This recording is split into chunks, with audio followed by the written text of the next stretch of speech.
The extract obliteration begins as a fairly straightforward episode of The Big Bang Theory, with Leonard sneaking a peek at Penny's history paper and immediately regretting this invasion of her privacy.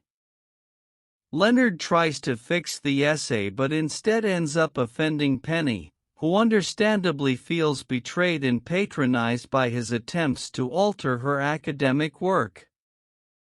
Although Leonard's plan might have been well-meaning, Penny's anger at Leonard makes perfect sense in the extract obliteration.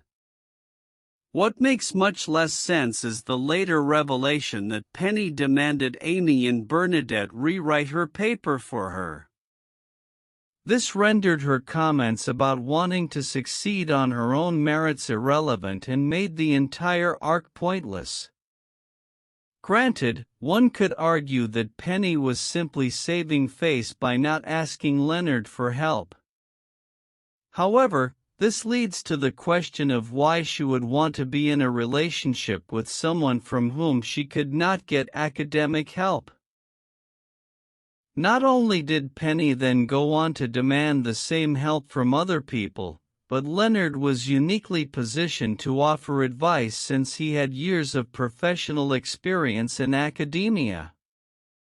This might not rank high in the Big Bang Theory's tragedies, but it is still sad to see a couple who go on to raise a child together trapped in these petty power struggles.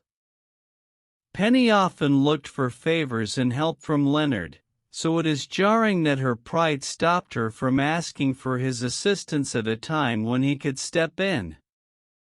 If the plot of the extract obliteration proves anything, it is that Penny and Leonard's romance was far from perfect.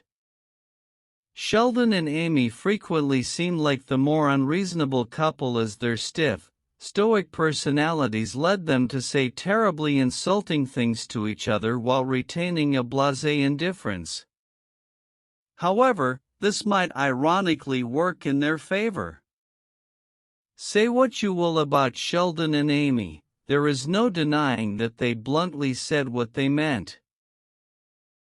Even in fights, the pair couldn't be accused of indirect communication, which was what often ruined Leonard and Penny's relationship. While the Big Bang Theory's Raj literally couldn't speak to women, Leonard couldn't say an honest word to Penny for the first few seasons. Terrified of rejection and desperate to impress his neighbor, Leonard constantly lied about his interests, exaggerated his capabilities, and masked his emotions while speaking to Penny. Similarly, when the pair did get together, Penny's pride and fear of commitment led to her regularly hiding things from Leonard, an approach epitomized by scolding him for correcting her paper and then getting her friends to secretly do the same.